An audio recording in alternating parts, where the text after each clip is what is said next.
नमस्कार, खबर उत्तराखंड देख रहे हैं आप। मैं हूं आपके साथ ज्योति। चलिए रुक करेंगे खबरों का। दिसंबर में होने वाले इन्वेस्टर्स समिट के लिए मुख्यमंत्री पुष्कर सिंह धामी दोबारा से विदेश दौरे पर जा रहे हैं। आपको बता दें कि रविवार को मुख्यमंत्री यूएई के लिए रवाना होंगे। वहीं जहां 16 अक्टूबर को दुबई में वो रोड शो करेंगे और उसके बाद से 17 अक्टूबर को आबू धाबी में उनका रोड शो होने वाला है। इस दौरान सीएम अलग अलग क्षेत्र से जुड़े कारोबारियों के साथ बैठक भी करेंगे।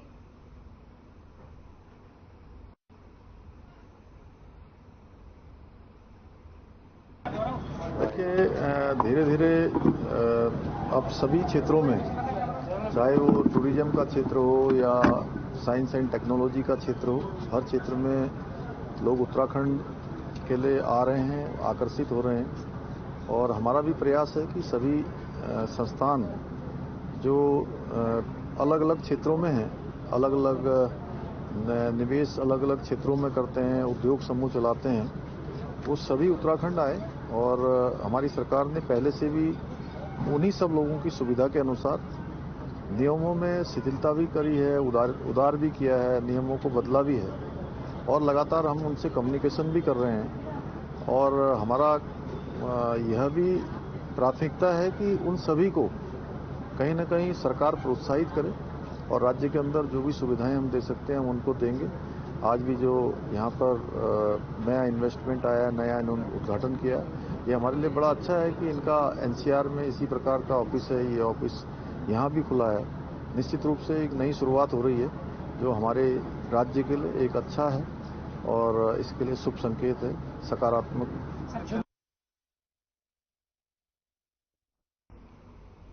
चलिए रुक करेंगे अगली खबर का। मुख्यमंत्री पुष्कर सिंह धामी ने एक कार्यक्रम में शिरकत करते हुए कहा कि चाहे टूरिज्म का सेक्टर हो या फिर अन्य सेक्टर हो, लोग उत्तराखंड में इन्वेस्ट करने को काफी ज्यादा उत्साहित हैं। उन्होंने कहा कि सरकार का ये प्रयास है कि जितने भी समूह अपना व्यवसाय कर रहे हैं वो सभी समूह उत्तराखंड आए और यहाँ पर इन्वेस्टमेंट करें। मुख्यमंत्री ने कहा कि उद्योगपतियों की सुविधा के अनुसार हमने कई नियमों में शीतलीकरण करने का काम किया है और उन्होंने साथ ही साथ कहा कि उन सब से लगातार कम्युनिकेशन किया जा रहा है और उनको प्रोत्साहित करने के लिए लगातार सरकार प्रयासरत है।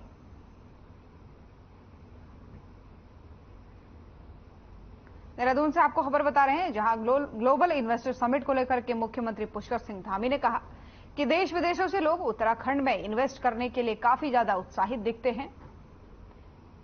एक कार्यक्रम इस दौरान हुआ। कार्यक्रम में मुख्यमंत्री पुष्कर सिंह धामी शामिल हुए। इस दौरान उन्होंने कहा कि उत्तराखंड में इन्वेस्ट करने के लिए काफी ज्यादा देश विदेशों से जो इन्वेस्टर्स हैं वो उत्साहित हैं।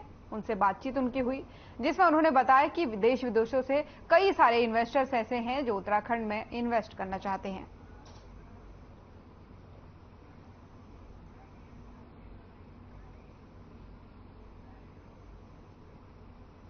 तो देहरादून से आपको यह खबर बता रहे हैं, जहां ग्लोबल इन्वेस्टर समिट को लेकर के एक कार्यक्रम आयोजित किया गया और इस दौरान सीएम पुष्कर सिंह धामी इसमें मौजूद हुए और उन्होंने कहा कि उत्तराखंड में इन्वेस्ट करने के लिए कई सारे इन्वेस्टर्स उत्साहित दिख रहे हैं।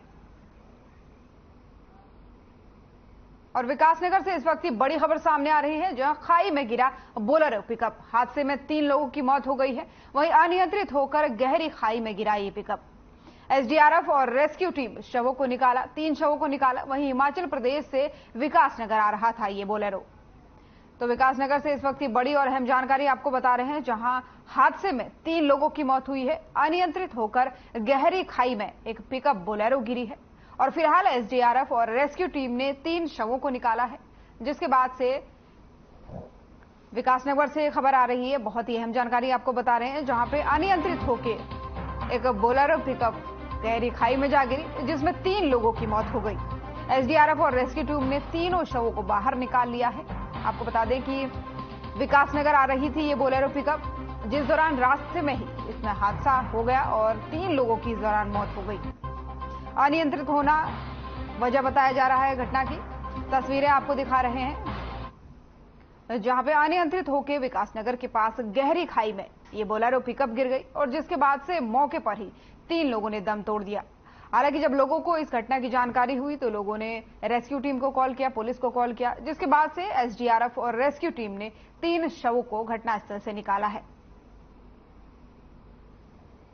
हादसे के दौरान की तस्वीरें आपको दिखा रहे हैं।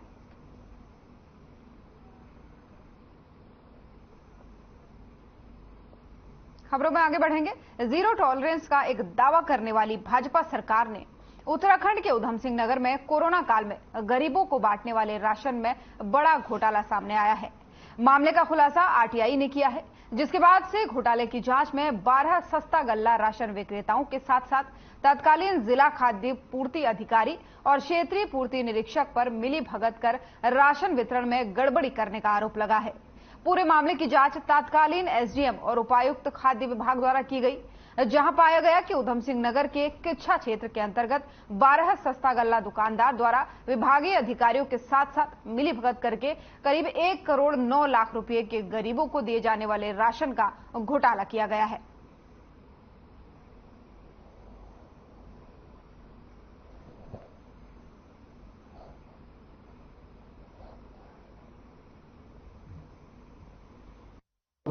नहीं, ऐसा नहीं है। उसमें जो है कि रिकवरी कार्रवाई चल रही है और उनको नोटिस इशू कर दिया गया है रिकवरी जमा करने के लिए। तो उनसे कहा जा रहा है कि आप रिकवरी कीजिए, नहीं तो अन्यथा की स्थिति में अग्रिम कार्रवाई की जाएगी। हाई कोर्ट में भी आपको मैसेज दिया था कि हम हाई कोर्ट में संतुष्टि जताई थी कि रिकवरी हो रही है, लेकिन अभी तक रिकवरी नहीं हुई है। नहीं, माननीय उच्च न्यायालय के निर्देश हमें प्राप्त हैं, उसके अकॉर्डिंग हम कार्रवाई कर रहे हैं। देखिए, विभाग को मैं संभाल रही हूँ 2022 से। 2022 से लेके अभी तक मेरे पास में एज सच कभी कोई कंप्लेंट नहीं पहुंची है कि खाद्य विभाग में इस प्रकार का कोई घोटाला या किसी भी प्रकार की कोई अनियमितता जो है वो पाई गई है। मेरे संज्ञान में आएगा, मेरे पास पत्रावली आएगी और आज आपने जैसे बताया है, मैं भी स्वयं उसको परीक्षण करूंगी कि ऐसा कुछ भी होगा तो जीरो टॉलरेंस की नीति भारतीय जनता पार्टी की सरकार की है, जनता की सरकार की है। हम लोग उसी के अनुसार काम करेंगे और ऐसा कोई भी व्यक्ति, ऐसा कोई भी अधिकारी जो किसी भी प्रकार से इसमें संलिप्त होगा वो बख्शा नहीं जाएगा। रुद्रपुर में सामाजिक संगठन में उत्तर प्रदेश के चांदिया, हजारा, पूरनपुर, पीलीभीत क्षेत्र में शारदा नदी के कारण कई वर्षों से किसानों और ग्रामवासियों की सैकड़ों एकड़ जमीन नदी में जलमग्न हो गई है। लेकिन शासन और प्रशासन को कई बार अनुरोध करने के बावजूद भी नदी पर बांध का काम नहीं किया जा रहा है और वन विभाग की तरफ से एनओसी नहीं मिल पाई है और काम नहीं चालू हो पाया है। जहां मजबूर होकर पिछले 1 महीने से चांदिया, हाजरा के आसपास सैकड़ों ग्राम और ग्रामवासियों ने धरना किया है।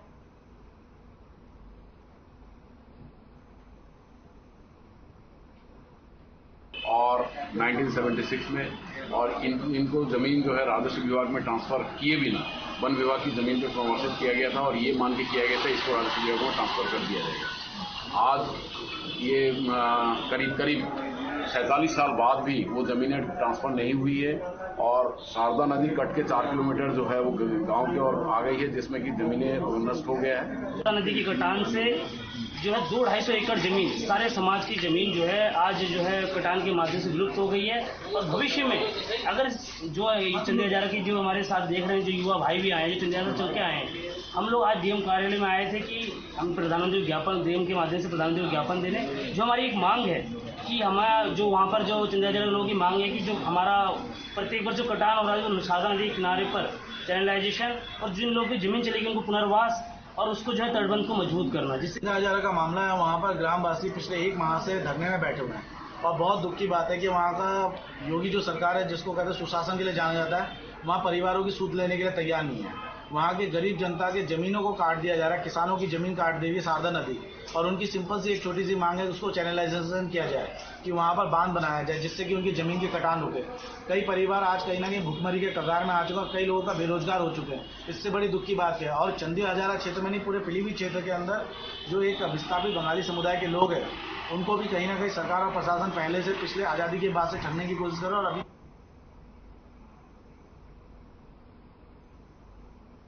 एसपी ट्रैफिक देहरादून के निर्देश पर ऋषिकेश में ट्रैफिक पुलिस की टेक्निकल टीम ने ड्रोन उड़ाकर ट्रैफिक पर नजर रखने का ट्रायल लिया है।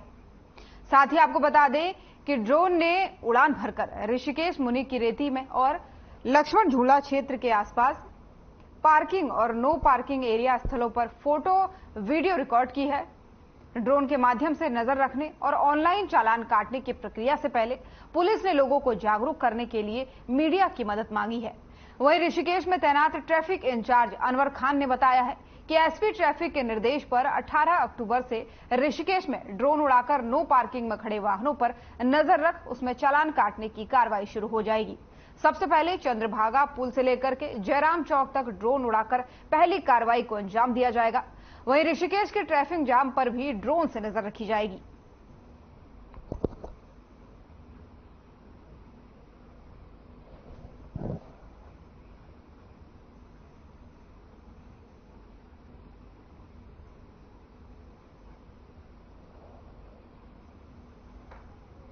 हम खुद ही करते थे, क्लैंप के द्वारा हमारी कार्रवाई थी। जो नो पार्किंग जोन में खड़े होते थे उनको तो क्लैंप लगाते थे।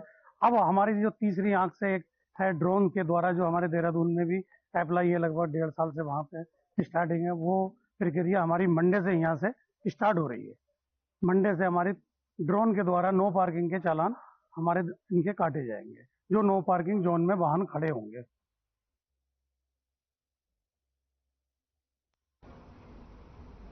लालकुआ नगर के अंबेडकर पार्क में किच्छा के पूर्व विधायक राजीव शुक्ला के जन्मदिन पर युवा जागरण कमेटी एवं बुबू हेल्थ सेंटर की ओर से निःशुल्क स्वास्थ्य शिविर का आयोजन किया गया। साथ ही आपको बता दें कि इस आयोजन के दौरान जिसमें 265 लोगों के स्वास्थ्य की जांच की गई। वहीं आपको बता दें कि शिविर में पहुंचे गंभीर बीमारों से ग्रस्त एक मरीज को चिकित्सकों ने अधिक गंभीर देखते हुए उसे तत्काल बरेली के राममूर्ति अस्पताल के लिए रेफर कर दिया। वहीं आयोजक मंडल द्वारा शुक्ला का केक काटकर जन्मदिन मनाते हुए उनकी लंबी उम्र की कामना की गई।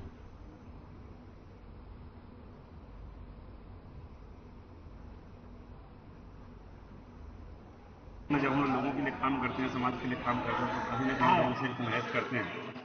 और आज मेरे जन्मदिन पर मैं देख रहा हूँ सुबह हर क्षेत्र में कोई ना कोई कार्यक्रम वहाँ के हमारे चिंतकों ने, पार्टी के कार्यकर्ताओं ने, अन्य साथियों ने तो सामाजिक काम, सेवा का काम रखा है। उसी क्रम में लालकुआ में मेरा ये हेल्थ कैंप का आयोजन किया। मुझे बहुत खुशी हो रही है कि यहाँ बुला के मुझे बहुत आशीर्वाद दिया। और मैं देख रहा हूँ कि 100 से अधिक लोग तो मेरे आने के पहले ही यहाँ पर अभी तक अपना ऑपरेशन करा चुके। दवाइयाँ में निःशुल्क बांटी गई हैं।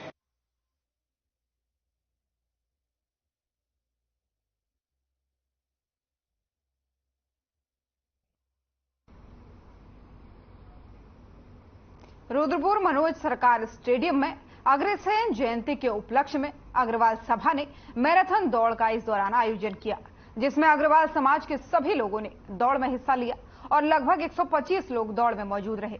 अग्रवाल समाज की महिला अध्यक्ष सुषमा अग्रवाल ने इस मामले में बताया कि महाराज अग्रसेन जयंती के उपलक्ष्य में ये मैराथन दौड़ कराई जा रही है। इसमें सभी लोगों को कूपन उपलब्ध कराए गए हैं। जो व्यक्ति दौड़कर आएगा टेबल पर रखा हुआ बॉक्स में कूपन डालेगा और आगे बढ़ते जाएंगे। इस तरीके से सभी बॉक्स के अंदर ओपन कूपन डालने के बाद से प्रथम आने वाले व्यक्ति को पुरस्कार देकर सम्मानित किया जाएगा।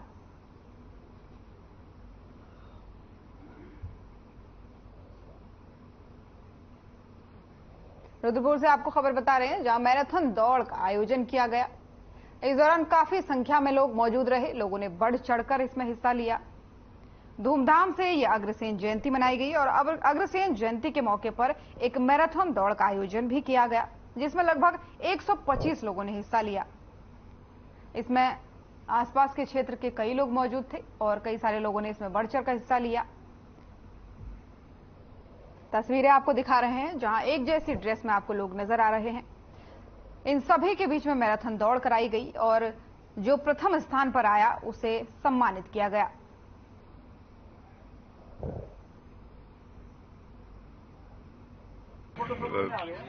दौड़ का एक आयोजन किया था हमारे युवा संगठन ने, अग्रवाल युवा संगठन ने।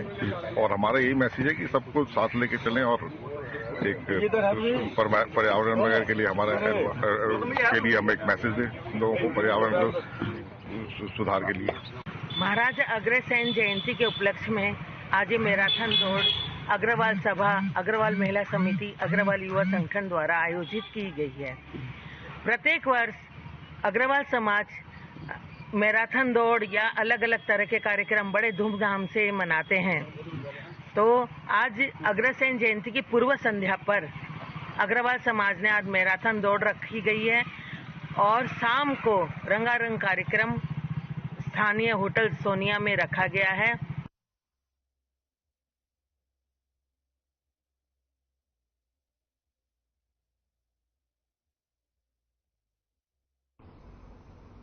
और वहीं शनिवार को पितृ अमावस्या को लेकर नारायणी शिला पर जन सैलाब उमड़ा।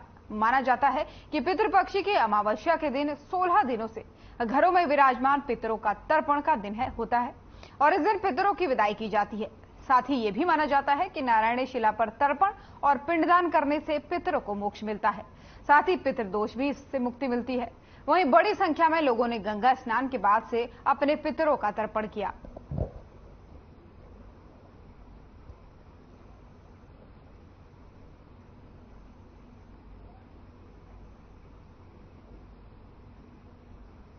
आज जो अमावस्या है वो पितृ विसर्जनी कहलाती है, अर्थात जो 16 दिन से हमारे घर में पधारे हुए पितृ थे, आज उनके विदाई दिवस है।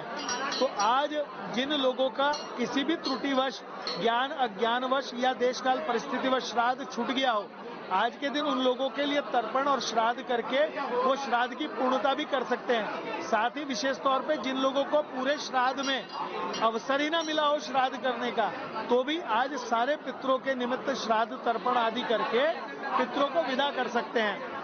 आज के दिन का विशेष महत्व इसलिए भी हो जाता है कि जिन लोगों की लुप्त तिथि होती है, अर्थात तिथि का प्राप्त ना हो, या जिन लोगों का घर से चले गए जिनका पता ही ना हो, उन लोगों का भी आज श्राद्ध किया जा सकता है। नारायणी शिला मंदिर में विशेष तौर पे लोग जो आज अपने पितरों के निमित्त दान करने के लिए और पिंडदान करने के लिए और साथ ही साथ अपने पितृदोष की मुक्ति के लिए लोग आ रहे हैं। आज के दिन तो मात्र अगर जल भी चढ़ा दे, दर्शन भी कर लें, तो उनके पितृ उनसे प्रसन्न होकर आशीर्वाद देकर उनको विदा होते हैं। और वहीं उत्तराखंड में एक बार फिर से मौसम ने करवट ले ली है। मौसम विभाग के निदेशक विक्रम सिंह ने जानकारी देते हुए बताया है कि 15, 16 और 17 अक्टूबर को मौसम का मिजाज बदलेगा। इन 3 दिनों में मैदानी जिलों में हल्की बारिश, तो वहीं पहाड़ी क्षेत्रों में हल्की बर्फबारी होगी। विक्रम सिंह ने बताया कि 3500 मीटर से अधिक ऊंचाई वाले इलाकों में बर्फबारी अधिक देखने को मिलेगी। वहीं कहीं पर तेज हवाएं चलने की भी संभावना बताई गई है और येलो अलर्ट इस दौरान के लिए जारी कर दिया गया है।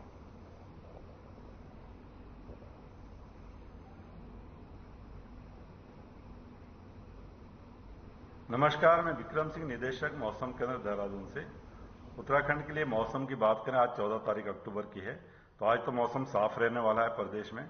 लेकिन कल 15 तारीख से देखेंगे अक्टूबर की, तो जो एक पश्चिमी विक्षोभ है वो आ रहा है, उसकी वजह से 15, 16, 17 में मौसम की कुछ गतिविधियां उत्तराखंड में देखने को मिलेगी। तो 15 को अगर बात करें तो रात शाम से जो है हल्की बारिश और हायर रीचेज में जो अंदर के डिस्ट्रिक्ट है उनमें बर्फबारी वो देखने को मिलेगी। इसी तरह 16 को बात करें तो हल्की से मध्यम तक जो बारिश और बर्फबारी वो 16 को भी अनेक जगहों तक में देखने को मिलेगी और 17 में जो एक्टिविटी वो कम हो जाएगी, कुछ जगहों तक में हल्की वर्षा और बर्फबारी वो देखने को मिलेगी। तो जहां तक बर्फबारी की बात है तो जो हमारे अंदर के जो डिस्ट्रिक्ट्स हैं, उत्तरकाशी, चमोली, पिथौरागढ़, रुद्रप्रयाग, बागेश्वर, तो इनकी जो प्लेसेस है 3500 मीटर या उससे अधिक ऊंचाई के जो क्षेत्र हैं वहां पर बर्फबारी वो देखने को मिलेगी। देहरादून से आपको एक खबर बता रहे हैं जहां एक बार उत्तराखंड में फिर से एक बार मौसम करवट लेने वाला है। 15, 16 और 17 तारीख के लिए मौसम विभाग ने अलर्ट जारी कर दिया गया है। पहाड़ी क्षेत्रों में हल्की बर्फबारी का अलर्ट जारी किया गया है, वहीं मैदानी क्षेत्रों में बूंदाबांदी का यहां पर अलर्ट जारी किया गया है। साथ ही मौसम विभाग द्वारा बताया गया है कि तेज हवाओं के साथ बारिश हो सकती है और जो पहाड़ी इलाके हैं वहां पर बर्फबारी देखने को मिल सकती है। इन 3 दिनों के लिए मौसम विभाग ने येलो अलर्ट जारी किया है।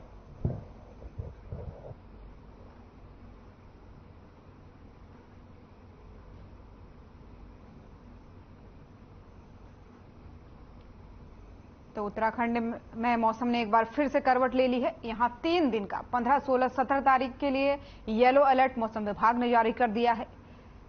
मैदानी क्षेत्रों के लिए बारिश का अलर्ट जारी किया गया है और वहीं पहाड़ी क्षेत्रों के लिए और जो ऊंची पहाड़ी के क्षेत्र है वहां पर बर्फबारी का मौसम विभाग के द्वारा अलर्ट जारी किया गया है।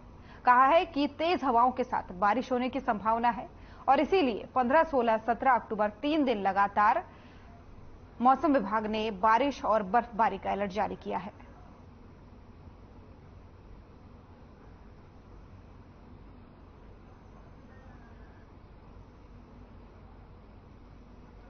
तो उत्तराखंड से आपको ये खबर बता रहे हैं जहां एक बार फिर से उत्तराखंड में मौसम करवट लेने वाला है। मौसम विभाग की तरफ से पूरे 3 दिन का अलर्ट जारी किया गया है। येलो अलर्ट जारी किया गया है 15, 16 और 17 अक्टूबर के लिए, जहां मैदानी क्षेत्रों में और तराई क्षेत्रों में हल्की बारिश के साथ तेज हवाओं के साथ बारिश का अलर्ट बताया गया है। और वहीं मैदानी क्षेत्रों की अगर बात करें तो हल्की बर्फबारी का भी अलर्ट जारी कर दिया गया है। 3 दिनों के लिए यह अलर्ट जारी किया गया है। 15, 16, 17 अक्टूबर के लिए ये बारिश का अलर्ट जारी किया गया है। वहीं मैदानी क्षेत्रों के लिए कहा गया है कि हल्की बूंदाबांदी हो सकती है, कहीं पर तेज बारिश भी आ सकती है तेज हवाओं के साथ। और पहाड़ी क्षेत्रों की अगर बात करें तो यहां पर हल्की बर्फबारी और कई इलाकों में तेज बर्फबारी भी देखने को मिल सकती है। मौसम विभाग की ओर से देहरादून से यह अलर्ट जारी कर दिया गया है। लगभग 3 दिन का यह अलर्ट है, जिस दौरान बारिश और बर्फबारी दोनों हो सकती है। तो 3 दिन के लिए ये येलो अलर्ट जारी किया गया है पूरे उत्तराखंड में।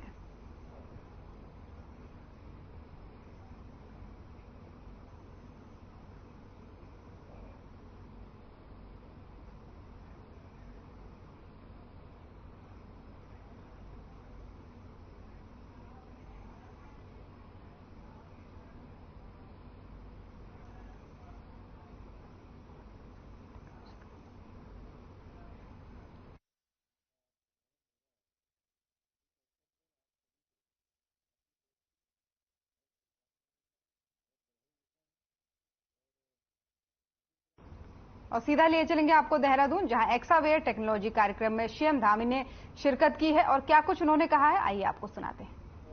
प्रारंभ किया जा रहा है। निश्चित रूप से ये कार्यालय अपने उद्देश्यों को अवश्य प्राप्त करेगा, उसमें सफल होगा। भाइयों बहनों, हमारे लिए जो प्रौद्योगिकी का क्षेत्र है वो आज पूरे देश के लिए लोगों को कहीं न कहीं सशक्त बनाने के लिए, उनको आत्मनिर्भर बनाने के लिए, उनको अपने पैरों पर मजबूती से खड़ा करने का एक माध्यम है। और जिस प्रकार से आज दुनिया बदल रही है, जिस प्रकार से लगातार पूरे विश्व के अंदर नए नए आविष्कार हो रहे हैं, ऐसे समय में यह जरूरी है कि हम सब भी कहीं न कहीं आत्मनिर्भरता का ये मंत्र मानकर, इस मंत्र को अंगीकार करते हुए आगे बढ़ें। क्योंकि आज हमारा देश जिस प्रकार से आज साइंस एंड टेक्नोलॉजी के क्षेत्र में लगातार आगे बढ़ रहा है, और जिस नए भारत की बात हम सब करते हैं, आज जिस नए भारत में और नए भारत में भी जो ये हमारा अमृत काल प्रारंभ हुआ है, जिसको हमारे आदरणीय प्रधानमंत्री नरेंद्र मोदी जी ने अमृत काल, और इस अमृत काल को हम कर्तव्य काल भी कह सकते हैं, क्योंकि ये जहां अभी हमने आजादी का अमृत महोत्सव मनाया, आजादी के 75 साल अभी हमने पूरे किए, और इन 75 सालों में देश के अंदर अनेकों उपलब्धियां हमको प्राप्त हुई हैं। और इस अमृत काल में हमको नए भारत की ओर बढ़ना है। नया भारत, एक भारत, श्रेष्ठ भारत, ऐसा भारत जो दुनिया को दिशा देने का काम करे, दुनिया को एक राह दिखाने का काम करे, और दुनिया को हर फील्ड में एक लीडरशिप देने का काम करे। तो ये भारत न टेक्नोलॉजी में सिर्फ कंज्यूमर है, बल्कि नया भारत टेक्नोलॉजी के विकास में और उसके इम्प्लीमेंटेशन में भी एक एक्टिव भूमिका निभा रहा है। इसका स्पष्ट प्रमाण है कि हमारे हाथ में जो मोबाइल फोन है, देखिए इसमें मेड इन क्या लिखा है।